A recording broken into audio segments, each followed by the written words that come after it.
Assalamualaikum warahmatullahi wabarakatuh. Hai para pencinta catur dan para catur mania, selamat datang kembali di Legenda Catur Dunia. Kembali lagi kawan di Champion Chess Tour Airthing Master 2023 yang merupakan seri pertama dari rangkaian Champion Chess Tour 2023 kawan. Tadi kita sudah mengulas kualifikasi kawan, di mana edisi tahun ini Champion Chess Tour ini sangat berbeda formatnya kawan. Jika tahun lalu para pemain ini ditentukan mungkin oleh panitia siapa-siapa saja yang akan ikut di event turnamen Champion Chess Tour. Tapi sekarang berbeda kawan, karena Champion Chess Tour sekarang sudah dilebur menjadi satu atau merger dengan kejuaraan turnamen online lainnya yang ada di chess.com tahun lalu, yaitu Global Chess Championship kawan. Jadi formatnya sekarang bisa menjangkau semua pemain catur kawan yang mempunyai titel resmi. Mulai dari Master Nasional sampai Super Grandmaster bisa mengikuti event ini kawan, dengan tahapan-tahapan tertentu, tidak lagi dipilih oleh panitia yang menggelar event ini. Dan untuk video kali ini saya akan menyoroti permainan dari Gukes kawan, di mana Gukes di babak kualifikasi play-in ini kawan, dalam permainan Swiss 9 babak, dia mendapatkan posisi pertama dengan 7,5 poin tak terkalahkan, 3 kali remis dan sisanya menang kawan. Di babak play-in kualifikasi ini diambil 12 pemain kawan untuk berada di divisi utama dan saling diadu. Kemudian diambil 6 lagi yang nanti akan menemani Magnus Carlsen serta Wesley So di babak knockout kawan tanggal 6 lusa. Mungkin kawan-kawan mendengar suara yang agak berisik, noise. Ya betul kawan, memang sekarang saat saya sedang rekaman ini lumayan hujan deras kawan, juga agak sedikit berangin kawan. Jadi mohon maklum sekali lagi jika video kali ini agak sedikit berisik atau noise. Tadi di kolom komentar ada yang bertanya, kenapa Wesley So ini langsung lolos kawan dari kualifikasi. Saya jelaskan tadi bahwa turnamen ini merupakan gabungan dari turnamen Champion Chess Tour dan juga Global Chess Championship. Ada 2 pemain yang langsung lolos kawan tanpa kualifikasi, yaitu Magnus Carlsen sebagai pemenang Champion Chess Tour tahun sebelumnya, dan Wesley So ini lolos karena dia juara Global Chess Championship tahun lalu kawan.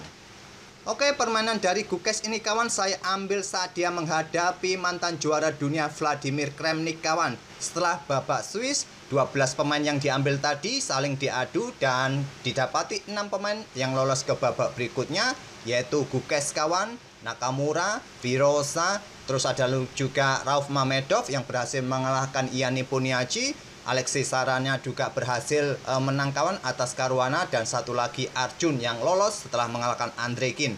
Oke, kita fokus ke permainan dari Vladimir Kramnik yang merupakan game kedua ini kawan. Di babak knockout ini mereka memainkan 2 game dan 2 game ini dimenangkan oleh Domaraju Gukes dua-duanya kawan.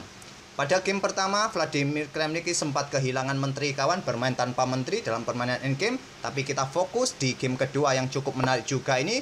Kramnik mengawali dengan pembukaan Inggris pion C4, pion C5 variasi simetrikal, pion G3, pion G6, gajah G2, gajah G7, kuda C3, kuda C6 sangat simetris kawan, atau istilahnya ultra simetris di sini istilah pembukaannya kawan, dan pion D3. Lanjut Vladimir Kramnik kuda F6 dan pion A3, kontrol petak B4, mungkin benteng digeser untuk mendukung pion B4-nya nanti. Rokade oleh Gukes dan benteng B1, pion E6 sekarang untuk dukungan pion D5-nya ke depan. Biasanya seperti itu. Pion H4, pion H6, pion H5 didorong lagi kawan. Sepertinya sudah tidak ingin melakukan rokade karena benteng di sayap menteri ini sudah bergerak kawan. Jadi mungkin sedikit menahan rajanya di pusat. Pion G5 tantangan ditolak agar putih tidak mempunyai lajur H terbuka bagi bentengnya. Pion F4 tantang Vladimir Kramnik, begitu agresif kawan.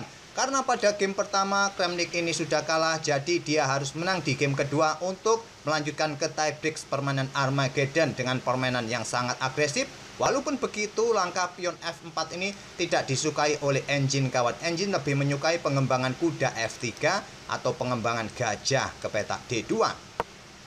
Pion F4, pion G pukul pion F4, dan di sini gajah sikat kuda C6 terlebih dahulu. Pilihan terbaik tadi ambil pion ini dengan gajah kawan, dengan tempo melanjutkan pengembangan. Mungkin pion D5, pion C pukul pion D5, pion E pukul pion D5, itulah kelanjutannya kawan. tapi memilih sikat kuda C6 terlebih dahulu. Setelah diambil balik oleh pion D, tidak memberi kesempatan bagi hitam untuk bermain dengan pion pusatnya. Double sekarang pion C hitam kawan, dan barulah pion G pukul pion F4 untuk membuka satu lajur kawan bagi bentengnya ke depan. Kuda F3 siap dikembangkan. Mungkin raja ini akan sedikit tertahan, gajah bergerak untuk keluar, kemudian raja bergerak ke petak gelap. Itulah kenapa tadi permainan di petak pusat dibuka oleh Vladimir Kremnik dengan bertumpuknya pion-pion hitam di lajur C ini. Kuda G4 kawan, di sini pion E4. Cukup agresif permainan Vladimir Kremnik walaupun langkah-langkahnya tidak terlalu disukai oleh engine kawan. Kalau engine menyarankan pengembangan perwira terlebih dahulu ke petak F3, jelasnya seperti itu kawan, pastinya seperti itu. Tapi memilih dengan langkah agresif pion E4, pion F5, ya jelas untuk dukungan kudanya dari ancaman discover tadi pion E4 kawan, dan mencoba menantang pertukaran. Ditolak untuk mendorong pionnya. Permainan tertutup sekarang di lajur E dan di lajur F.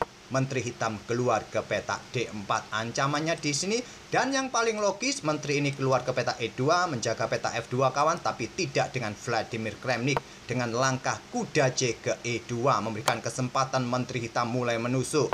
Raja bergeser, kemudian diikuti dengan langkah kuda E3. Pilihan terbaik kawan, tidak bergerak dengan menteri melakukan skak lagi, percuma juga, raja masih bisa bergeser.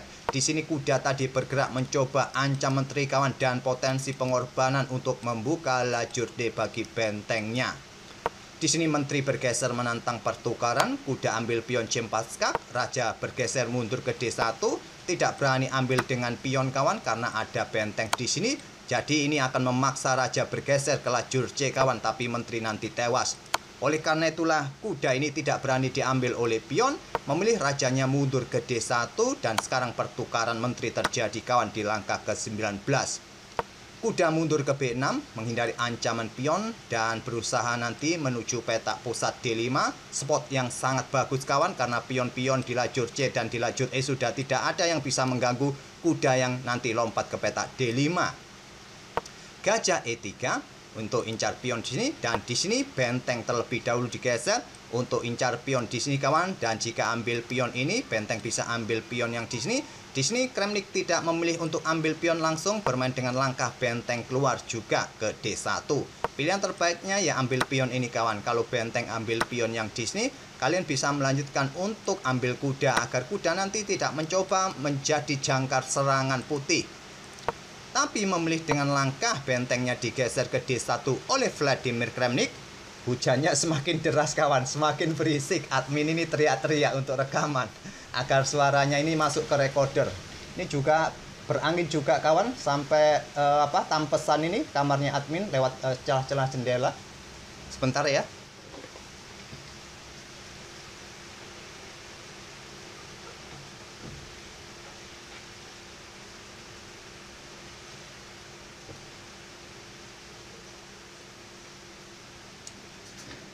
Airnya kena angin, tampias masuk lewat celah jendela kawan, masuk ke kamar. Oke, sudah ditutup dengan kelambu.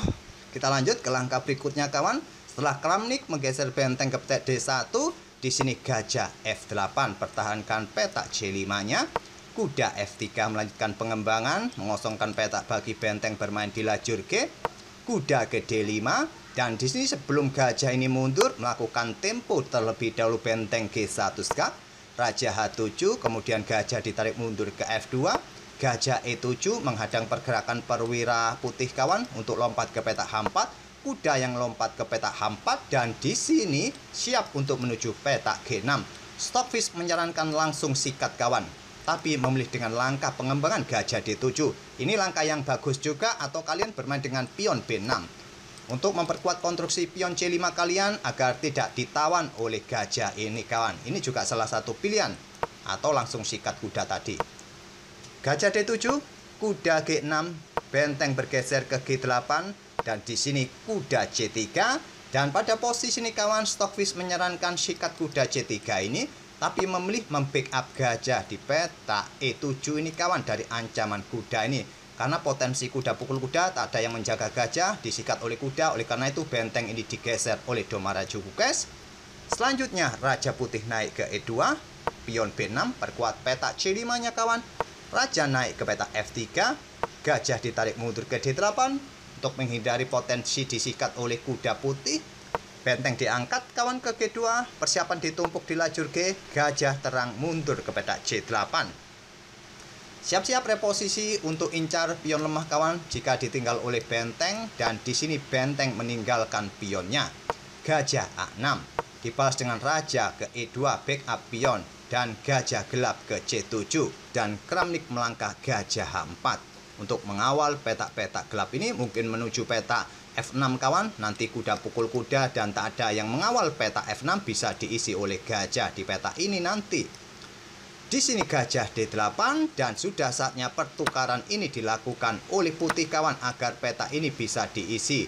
Jika nanti disikat oleh gajah, ini adalah langkah blunder. Pilihan terbaiknya bisa bermain dengan gajah ini bergerak ke petak B5.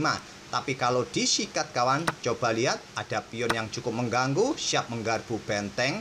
Kalian sudah tidak bisa lagi menggeser salah satu benteng ke petak gelap, akan disikat oleh kuda. Putih bisa menang. Memilih gajah ditarik mundur ke F2. Kuda manuver ke E7, coba eliminasi kuda yang mengganggu. Pion B4, tantang Kramnik kawan, ditolak dengan pion C4.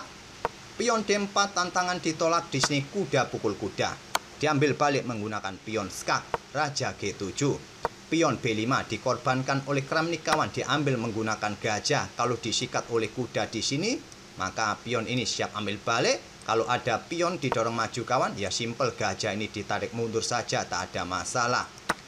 Setelah pengorbanan pion ini kawan, Kramnik mendorong pionnya lagi, membuat pengorbanan lagi kawan. Dan tak terasa kita sudah di langkah ke-40 kawan. Maksud saya di langkah ke-39 putih.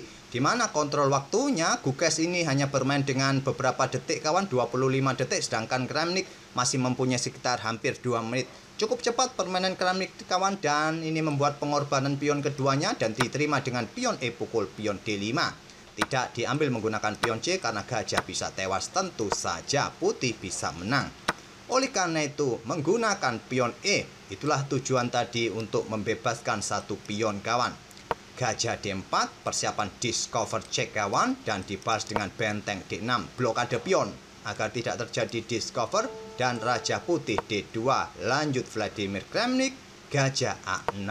Di sini kuda manuver ke E2, siap ke G3 sampai petak H5 menuju petak F6 mungkin kawan, dibalas dengan langkah pion C5 untuk mengusir gajah ini kawan, dan pion D siap dimainkan. Tapi Kramnik tidak memindahkan gajahnya, membuat langkah pengorbanan gajah.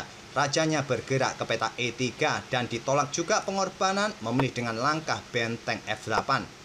Kalau diterima kawan, tak ada masalah sebetulnya juga. Posisi hitam masih baik-baik saja, walaupun langkah pengorbanan atau menerima pengorbanan ini bukan pilihan terbaik. Tapi kalau kalian ambil, tak ada masalah juga. Kalian masih tetap dominan. Benteng F8 pilihan Domaraju Gukes. Kuda G3. Sekarang barulah pion ambil gajah, diambil balik oleh raja. Gajah B7. Sudah berapa kali kawan pengorbanan dimainkan oleh Kramnik? Pengorbanan 2 pion dan 1 gajah. Selanjutnya kuda H5 skak, raja mundur ke G8. Pion G7, benteng F bergeser ke E8. Benteng diangkat naik menantang pertukaran benteng untuk meloloskan satu pion lagi ke depan. Ditolak dengan langkah gajah E7, membuat langkah pengorbanan benteng kawan di sini, tapi percuma juga, nanti ada discover, serangan tusuk sate juga kawan, benteng nanti juga bisa tewas. Memilih dengan langkah kuda F6 skak, disikat oleh benteng, diambil balik menggunakan pion. Gajah ke C5 skak, serangan tusuk sate kawan, dan raja bergeser ke C3. Gajah sikat benteng G1, tidak diambil balik menggunakan benteng, memilih ambil pion kemudian bergerak ke petak H8. Kalau ambil gajah ini sekarang kawan, pilihan terbaik harusnya ambil gajah ini, ya raja bergeser ke petak F7. Masih ada benteng yang bisa mengawal nanti kawan. Pion ini juga leluasa bergerak. Kalau meninggalkan pion ini juga jatuh di langkah berikutnya. Dan hitam masih punya keunggulan beberapa pion dan juga gajah terang. Hitam masih tetap menang juga. Memilih benteng ambil pion H6. Sekarang raja bergerak ke F7 atau tadi melakukan skak dengan pion juga bagus kawan.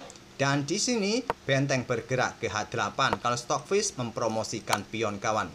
Tapi percuma juga, sudah kepalang tanggung. Benteng H8, benteng G8 membuat Vladimir Kramnik menyerah di langkah ke-53. Dan berbarengan hujan mulai reda kawan. Alhamdulillah hujan mulai reda, seger jadinya. Oke, itulah kawan permainan dari Vladimir Kramnik di game keduanya melawan Gukes. 2-0 untuk Gukes dan melaju ke babak utama kawan. Nanti akan bergabung dengan Wesleso dan juga pemain-pemain lainnya kawan. Totalnya ada 8 pemain kawan yang akan bermain tanggal 6 lusa. Seperti biasa di channel-channel utama pasti akan menggelar live streamingnya kawan. Kalian tunggu saja. Apabila permainan tetap dilanjutkan, tak perlulah kawan dilanjutkan. Sudah seperti ini, kalian pasti tahu melanjutkannya seperti apa. Biar admin ini juga tak terlalu panjang untuk menjelaskan satu persatu langkah. Kawan-kawan pemula pasti tahulah cara untuk melanjutkan permainan seperti ini. Bagi kawan-kawan pemula ya sediakan waktu untuk mencoba mengkalkulasi pilihan terbaiknya kawan. Kalian pasti menang dengan kekuatan sepasang gajah ataupun dengan dukungan benteng yang blokade pion ini agar tidak bisa promosi. Benteng ini cukup saja di sini stuck, kalian bisa bermain dengan gajah, pertahankan pion di sini, nanti pion-pion ini didorong terus juga bisa saja. Seperti itu kawan. Oke, semoga permainan dari kedua pemain tadi bisa menghibur kawan-kawan semua dan kita akan bertemu di video-video berikutnya. Selamat berakhir pekan, selamat bermalam minggu kawan. Terima kasih. Wassalamualaikum warahmatullahi wabarakatuh.